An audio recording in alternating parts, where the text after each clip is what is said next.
উঠে আসছে, এটা নিয়ে কি বলবো? না, বিভিন্ন স্টেট থেকে সাধারণ মানুষ তারা বলছে না তো, এটা বিজেপি RSS করছে।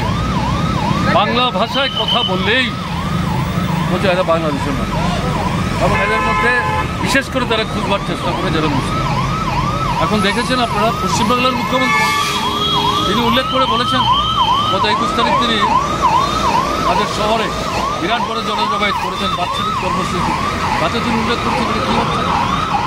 আমাদের রাজ্যে এই জিনিস করবার জন্য কোনো কোনো সংগঠন এই স্লোগান তুলবার চেষ্টা করছে। আরে মুসলিম অংশের মানুষ, বাংলা ভাষা তার মাতৃভাষা, সেই ভাষায় কথা বললেই সে বাংলাদেশি হয়ে গেল, এটা কি স্থিতি? কী হচ্ছে?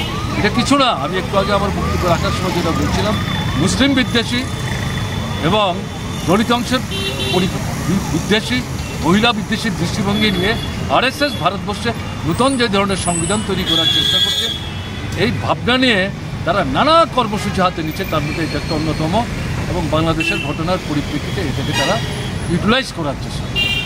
এটা তো ঠিক না, আমরা এটা সমর্থন করি, আমরা প্রতিবাদ করছি।